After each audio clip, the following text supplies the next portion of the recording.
નમસ્તે વિદ્યાર્થી મિત્રો, ધોરણ 10 અને ધોરણ 12ની બોર્ડની પૂરક પરીક્ષા સમાપ્ત થઈ ગઈ છે।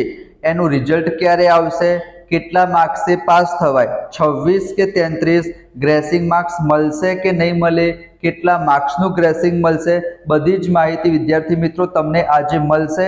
તો ફટાફટ વિદ્યાર્થી મિત્રો વિડીયોને લાઈક કરી ચેનલને સબસ્ક્રાઇબ કરી દેજો। તો સૌથી પહેલા તમારું રિઝલ્ટ ક્યારે આવશે પૂરક પરીક્ષાનું, તો દર વર્ષે આપણે જોવા જઈએ ને તો જ્યારે પણ પૂરક પરીક્ષા સમાપ્ત થાય એના 10 થી 15 દિવસમાં તમારું રિઝલ્ટ આવી જતું હોય છે।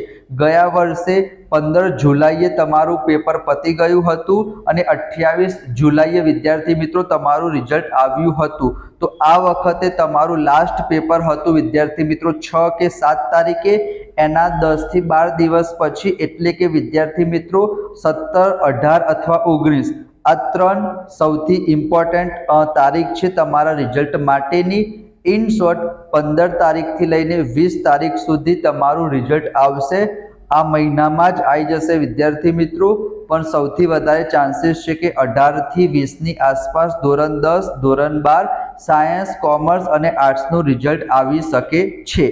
બીજો ક્વેશ્ચન કે તમને ગ્રેસિંગ મળશે કે નહીં મળે, તો ગ્રેસિંગ વિદ્યાર્થી મિત્રો 100% મળશે અને ગ્રેસિંગ કેટલું મળશે એ ઘણા બધા ફેક્ટર ઉપર ડિપેન્ડ કરે છે વિદ્યાર્થી મિત્રો। ગ્રેસિંગ માટેનો મેં અલગથી વિડીયો બનાવેલો છે, આઈ બટન ઉપર ક્લિક કરશો અથવા તો વિદ્યાર્થી મિત્રો ડિસ્ક્રિપ્શનમાં તમને એની લિંક મળી રહેશે। એમાં તમને એકચ્યુઅલીમાં કેટલા માર્ક્સનું ગ્રેસિંગ મળશે એ પણ તમને ખબર પડી જશે વિદ્યાર્થી મિત્રો, તો એ વિડીયો જોઈ લેજો।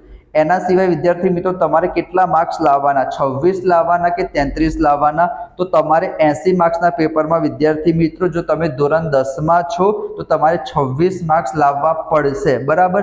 કારણ કે જે 7 માર્ક્સ હશે એ તમને સ્કૂલમાંથી મળી જશે ઇન્ટરનલના સ્વરૂપમાં, પણ તમારે 80 માર્ક્સના પેપરમાં 26 માર્ક્સ લાવવા પડશે।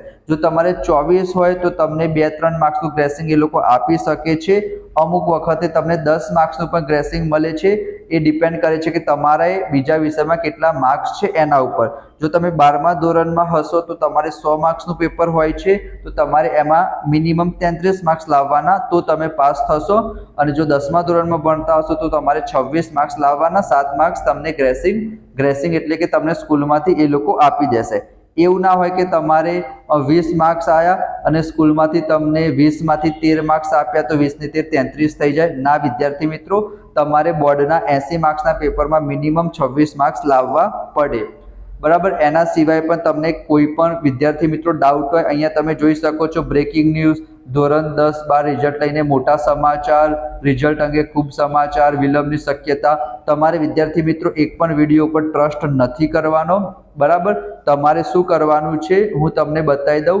તમારે ગૂગલમાં જવાનું છે વિદ્યાર્થી મિત્રો, જો તમને સૌથી પહેલા અપડેટ અહીંયા જ આવશે, બીજા બધા વિડીયો પછી જ આવશે, બરાબર। તમારે શું કરવાનું છે, તમારે અહીંયા વિદ્યાર્થી મિત્રો ગૂગલમાં જઈને લખવાનું છે વિદ્યાર્થી મિત્રો gscb.org, અને જ્યારે તમે સર્ચ કરશો ત્યારે તમારી સામે ગુજરાત સરકારની GSEBની ઓફિશિયલ વેબસાઇટ ઓપન થઈ જશે। એમાં તમે બોર્ડ વેબસાઇટ ઉપર ક્લિક કરશો એટલે તમારી સામે વિદ્યાર્થી મિત્રો એક પેજ આવી જશે। એમાં તમે થોડાક સ્ક્રોલ કરશો નીચે તો અહીંયા લખેલું છે press note and numerical information for board પૂરક એક્ઝામિનેશન ડેટ ઓન 6/7/2024। અહીંયા વિદ્યાર્થી મિત્રો આવી જશે કે તમારું પૂરક પરીક્ષાનું રિઝલ્ટ ક્યારે જાહેર થશે, તો તમે દિવસમાં સવારે અને સાંજે 2 વખત અહીંયા જોઈ લેજો તો તમને ઇન્ફોર્મેશન મળી રહેશે વિદ્યાર્થી મિત્રો। ગ્રેસિંગનો વિડીયો પણ તમે જોઈ લેજો। બીજી કોઈ પણ ઇન્ફોર્મેશન જોતી હોય તો તમે વિડીયોને લાઇક કરો અથવા કોમેન્ટ બોક્સમાં મને જણાવી દો તો હું તમને શેર કરી દઈશ। મળીશું આપણે નેક્સ્ટ વિડીયોમાં, ત્યાં સુધી જય Shri Krishna. Thank you so much friends.